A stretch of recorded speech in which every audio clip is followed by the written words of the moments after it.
Adobe Bridge has tons of automation features. Let's take a look at the image processor. In Adobe Bridge, I'm in my Chapter 2 Photoshop Projects folder, and I'll click the little expand triangle. If you're looking at favorites in Adobe Bridge, click folders behind to see exactly where you are. Favorites is the default, but I like to keep folders forward to see exactly where I'm working on my hard drive. And I'm going to go into this Austria Photos folder. My web team has told me that they need 5 images from me, and they need them to be 1024 by 768 for landscape or 768 by 1024 for portrait images.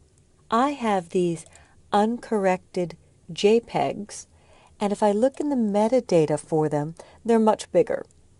This was taken, if I scroll down, I could see what camera model shot this on the iPhone 4S. In fact, this was taken in Graz, Austria, and you could type in the latitude and longitude to see exactly where.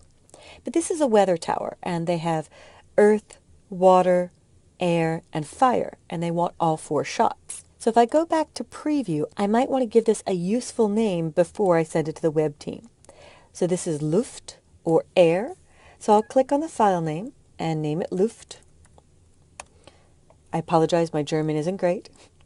I'll click on the water, or Wasser, and name it the German word. And I love that the loop tool lets me see exactly what's in the image so I can better name these files. And then I'll finish off with the Erde, earth.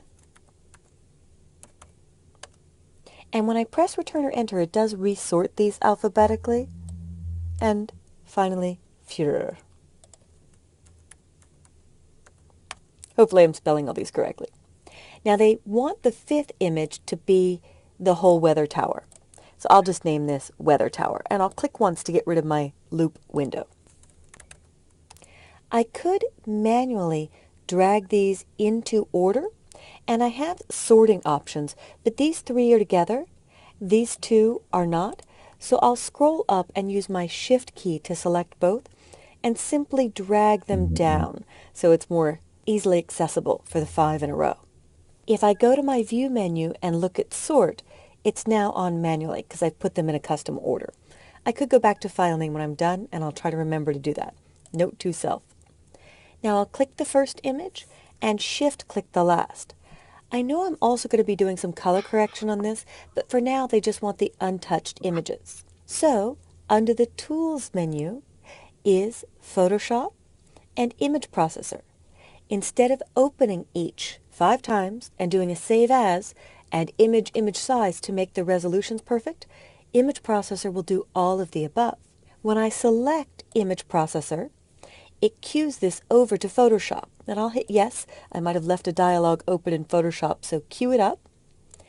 Here is the Image Processor dialog.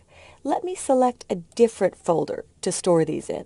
So I'll hit step number 2, Select Folder, and I'll just go to my desktop and make a new folder called Tower and create. And then when I hit open, that's where my finished images will land. The image processor is a little script that automates things from Bridge to Photoshop. So here I'm going to do a quality between 6 and 8. The lower the resolution, the more compression you get for the web.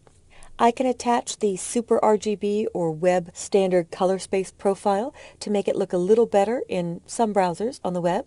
And at the same time, I can resize these to fit. Make the width of each 768 and the height 1024. And it will choose the wider of the 2. So for portrait images, they should be 768 by 1024. For landscape, it might do 1024 by 768, but you'll see there's one different image here. It'll fit the largest of the 2. It's easiest to see this once it's done. I also use this because my husband refuses to get on Facebook. So any cute images of the kids, I have to manually attach to an email and send to him. And I often will put them in 800 by 600 so they fit nicely into an email window.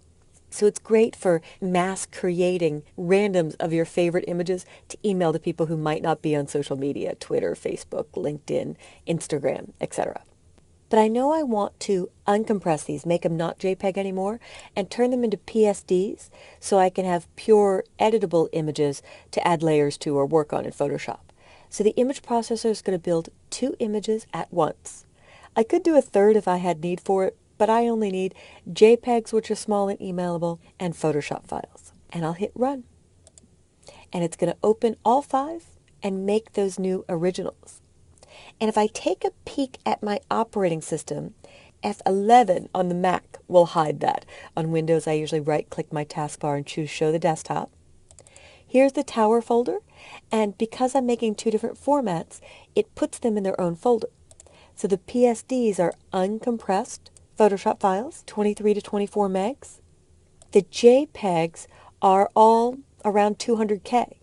And if I double-click on any one, they're all portraits, so I think I'll be okay. Under Image, Image Size, if I look at it in pixels, 1024 by 768, it res them down, made them the perfect web size, and has them in their own folder, much smaller.